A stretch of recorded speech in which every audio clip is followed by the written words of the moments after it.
Hello everyone, in this video I'll be showing you the most overpowered Rune Blade build in Code Vein 2. Rune Blades are great because we can stick them on the boss here, stick them on, and then go with spell casting. We can also go ahead with doing melee attacks or using our jail. They're a very versatile weapon that can deal status damage really easily, and they're also really fun to use with a very cool moveset with a lot of punching and kicking that just looks amazing here. So this is a very powerful build that I'll be showing you here, and weapons from the early game all the way to the end game, as there's quite a few really good ones. And the best part about these is there are some moves that you can get at the very start of the game which are nice, allowing you to literally chip down bosses' health bars without much effort. Now there's a variety of different Rune Blades in this game, but I honestly am a huge fan of the ancient Hunters Rune Blades, which you can get at the very start of the game. Later on we can get the Glutton's Eye, and there's a Glutton's Eye EX, which is kind of annoying to get. I'm also a big fan of the Formae Mech-Arms Lycoris here, which is honestly a solid endgame weapon. So if you've missed the Ancient Hunters Rune Blade, it's available on the very first island here, and you're actually gonna come over to the runes, and right where this pin is, there's gonna be a little chest there you can grab it from. In late game, if you want the Formae Mech-Arms Lycoris, you do have to do all of Quali's questline. However, I do recommend it because it'll give you 2 more booster slots. And once you do that, you're gonna come back over to this debris here where you first meet her, and there's a little spot right here where it'll be. And this weapon looks really cool with the animations. And lastly, Stalker Sabre, which not a lot of people have been asked about it a lot. This skill here, which you can shoot onto the enemy, and it'll keep attacking them. Where you're going to get this from is right by Jose's castle here. You're going to come up over here, and you see this sea ping. There's going to be a bunch of buildings in this area, and you're actually just going to run through, and it'll be hidden right here. Now, the reason I like this so much at the end game is this buff here, the Bridge to Glory. This is insane. So it'll basically boost up your attack stat, and scaled off of our mind stats, so on certain blood codes, this can be pretty insane. However, in the early game, I like to use the Ancient Hunters Rune Blades because this comes stock with the Stalker Sabre here, and then we can put on the Whirling Shredder and some other skills alongside it. I like to also have a Fire, Ice, and Blood, or a Lightning weapon too, because that will actually increase the scaling on its willpower stat, which is the blood code we're using. And I find, honestly, the Glutton's Eyes are a little bit hard to use. They do have nice skills with like the Healing Counter and the Orbital Blade, and you can cheese the game with Venomous Web. However, I honestly think early game to late game, the Ancient Hunters is just so good. And Holly's blood code will be the best for most situations here. It has a very high willpower stat, meaning if you put any elemental breaths on it, it's going to get a huge boost to its damage. So with the Ancient Hunters Rune Blades here, it does have that S plus scaling in our willpower now. This is based upon using that ice enhancement here, which does boost up the damage quite a bit. And for that, Holly's blood code 2 to 3 are going to be best here. You get them obviously later on in the game, so if you only have Holly's blood code 2, that's fine. And even Holly's blood code 1, since you likely won't have it fully upgraded. I will also mention you can use Lou's blood code if you shift around some of the boosters as well. And Lavinia's blood code is also great too. Now, the thing that we're looking out for is making sure that we got the quick dodge right here. This is important because the Rune Blades are more of a casting weapon, so we want to be able to dodge around really quickly, and the difference in dodging is massive in this game. So you may have to shift boosters around, but for most use cases, the Holly and Lavinia blood codes are going to be fine. However, if you use the Mech-Arms Lycoris here, you do have to shuffle your stats around to be able to accommodate this, because it does have a high cost to all of our stats here, most notably our willpower stats, so you will have to use some different boosters here, which we'll get to in a moment.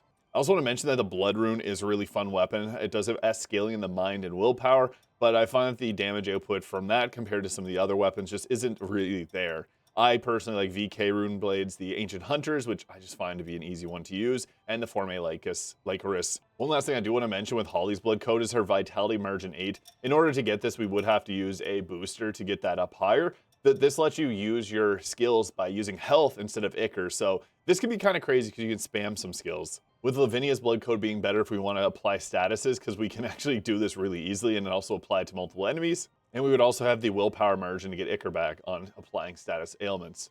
Now, honestly, our offensive Formae is a huge boost to our overall damage. You can use some of the late game ones if you want to. I actually wish the Rosin Ritter was better. This is the Gatling guns. They suck, unfortunately. But Blood Reaver Blade, massive damage, and the reason this is so good, you can actually pair this well with the Stalker Sabre. So basically, you're going to pull out your blade here whenever the Stalker Sabre is on the enemy, so you can just throw that out onto the enemy there, and then pull out your Blood Reaver Blade. Using Blood Reaver Blade, you have to wait for that flash, and it is a bit of a timing, so I'd recommend going into the practice room and just doing this a few times to get the timing down pat, because when you do, you have a huge area of effect there, and the damage it can do to bosses, it can literally just shred their entire health bar down. So yeah, get good with that, and you'll thank me later. By and far our best offensive Formae. Now defensively, I actually recommend using the weakest shield, because this is going to cause our mind stat to go up. You can see there we have a quick dodge, but the moment we use any shield here, we're getting that scaling up back to normal dodge. So In all honesty, having a quick dodge is so important here that you wouldn't even need a shield. But if you wanted to use one, like the Vanishing Howl can be okay, or just regular old Bleeding Shield if you like that game style, but honestly, you're fine without using a shield for this particular build since it's so mobile. And speaking of mobile, we want to stay mobile by using our JL Bat. This is great because we can get our Ichor back for spell casting. You can charge this up to get more Ichor back, and it's good whenever the boss is aggroed onto your teammate. Ogre and Stinger are okay. Some people like to use those. If you like parrying, Reaper can be fun, but I honestly think Bat is by far the best choice here. There's no real replacement. And our boosters. This is where, for this particular weapon, we need a couple of them. Like, we need the willpower increases, willpower +5 and the willpower +3 or 2. This is essential because otherwise we won't have our willpower. You could take out the willpower +2, but since our weapons scale off it, I'm leaving it there. I also have to have the fortitude plus in order to be able to get our dexterity margin, our margin below that so we can fast dodge. So yeah, those stat ones are important. I do want to mention the steadfast stance. This is insane. So you can survive a fatal hit with 1 HP if your HP is above the threshold. Basically what this means is that if you were to get hit by a really heavy hitting attack, instead of dying, you'll have a tiny sliver of health left. Use this. It's actually really powerful. And I also like to use the stamina up, so those are great. The final one that we'll be using is the Rune Blade Mastery, so this will give us increased Rune Blade damage. It's really impactful. Overheat can work too, but your Formae use speed goes down. This does make a massive boost to the DPS, but I don't think it's worth it for sacrificing some of these others. And again, if you're using the Ancient Hunters Rune Blade, you won't have to use some of those boosters. It's a lot more free with what you can do. Now for our weapon skills, our weapon Formae, I really like to use Stalker Sabre. That's kind of an essential one, I think. That and Whirling Shredder. You can actually just go with one of these if you prefer one over the other, and some of them do better against certain bosses. If you're going against a boss that's large and slow to move around, Whirling Shredder is way better because it'll just keep hitting them inside of them. Stalker Sabre is better for most other situations, and it then lets you use things like Venomous Shot. Now, Venom in this game is extremely powerful, and the reason I like to use this is because we don't have to focus on buffing up our weapons with it, although you can. It is a really good option. I just like to have some type of ranged attack so that we're not just doing nothing whenever we're not in combat. The Sonic Arrow is okay, but it shoots really slowly compared to the Venomous Shot, which I think is a really solid attack. Blazing Roar, Draconic Stake if you want to do a little bit of blood damage. Depending on the boss's weaknesses, there's no real information about that out yet, but you can test and find if certain ones work better against certain bosses. I just know that Venom works against every boss basically in this game, and it's really good. The last skill I want to mention is Blade Dance. This is actually insane on a few weapons that you wouldn't think it's great on. The Bayonet it's crazy on because this basically every time you attack an enemy, your damage scales upwards to 50% extra damage, and these attacks hit multiple times, so you can actually get this to stack up crazy quickly with things like Whirling Shredder. So yeah, use all these together and you'll get some insane damage. Again, I do want to mention Venom Mark is a really good choice as well, and even Flame Weapon if there's a boss that's weak to fire that you're going against. Overlink is pretty crazy too. This will basically give you all your assimilation stats whenever your partner is summoned. And if you want something a little bit more immediate than Blade Dance, Overdrive can be a good one, although you lose it when you get attacked. And the Bridge to Glory, again, being a really nice one if you have a higher mind stat. I also do want to mention Orbital Blade, so this is a good one. I like to have a couple of these attacks here. Whirling Shredder has a lower cost than Orbital Blade, so that's typically my preference, but you want to have some of these attacks that let you not have your blades, one range attack that doesn't require your blades, and one type of buff.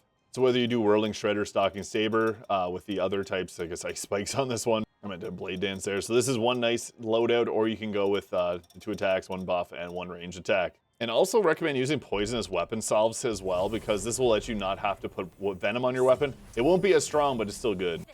And when it comes to combat, my recommendation is to start off with just throwing the weapons onto the enemy just like that. And you're going to see we'll start building up venom here, and then we can go with spell casting. And I would recommend getting a bit away while the blades just do their thing here. So you can see we now have venom applied onto the boss. So after that is done, you can then focus on just doing normal types of attacks or playing defensively.